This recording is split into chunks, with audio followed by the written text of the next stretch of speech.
Le rôle de l'Afrique dans le développement de l'intelligence artificielle, on en parle tout de suite avec Thomas Mélonio. Bonjour. Bonjour. Vous êtes chef économiste, directeur exécutif de l'innovation, de la stratégie et de la recherche au sein de l'AFD, l'Agence française de développement.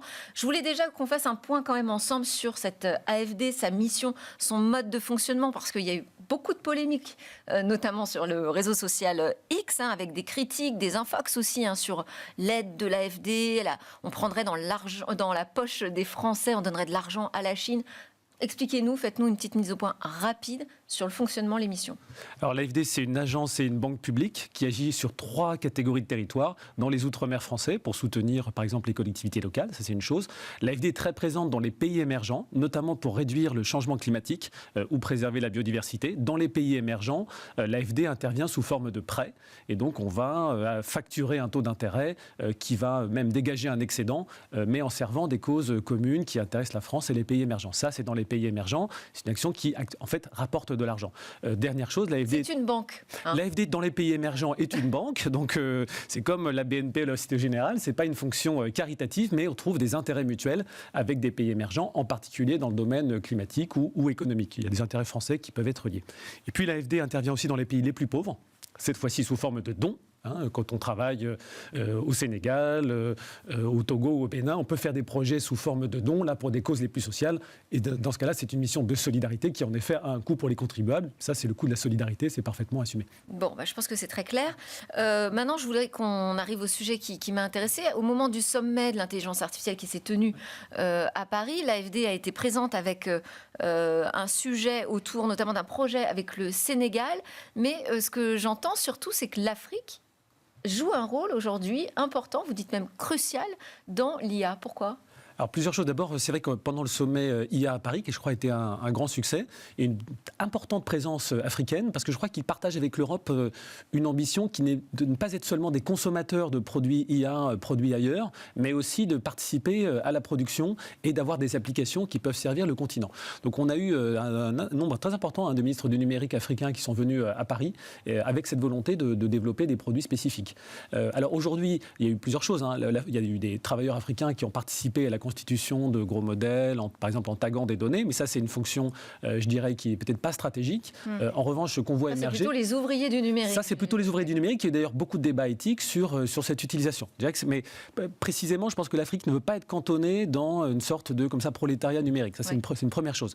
Et deux, on a vu aussi des pays qui arrivent avec des solutions innovantes, qui mettent en place des politiques IA, notamment pour développer, améliorer la qualité des services publics. Peut-être si on peut prendre un exemple, vous avez cité le Sénégal.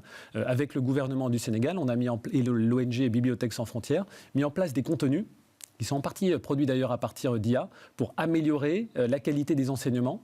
Et alors une problématique peut-être spécifique à l'Afrique, c'est qu'il y a beaucoup de langues nationales ou régionales qui sont maltraitées par les grands modèles IA et dans lesquels il y a peu de contenu. Exact, ouais. Donc il y a un enjeu à développer, par exemple dans l'exemple que je citais, en langue peul, des contenus qui sont les contenus officiels du programme sénégalais et qui sont apportés à des enseignants qui, eux, peuvent être amenés à enseigner en français, par exemple, même si leur langue maternelle est le peul. Donc il y a vraiment tout un enjeu à développer des contenus de qualité dans des langues nationales africaines, des contenus qui sont certifiés, par exemple, dans le domaine de l'éducation ou de la santé, et qui peuvent donc s'appuyer sur l'IA pour améliorer des services publics qui, aujourd'hui, sont d'une qualité qui est encore insuffisante. Mais pour tenir un rôle important dans le développement de l'IA, encore faut-il avoir les moyens, parce qu'aujourd'hui, les investissements, ils vont où ?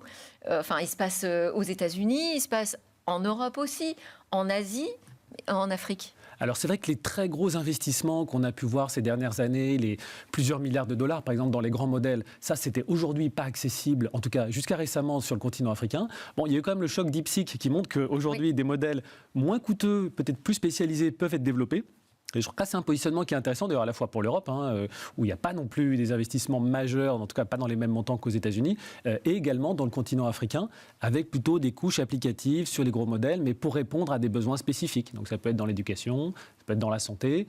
On a fait un hackathon aussi intéressant avec Datacraft et Instadeep sur le domaine agricole, par exemple, pour repérer à partir d'images satellites les zones de multiplication des criquets.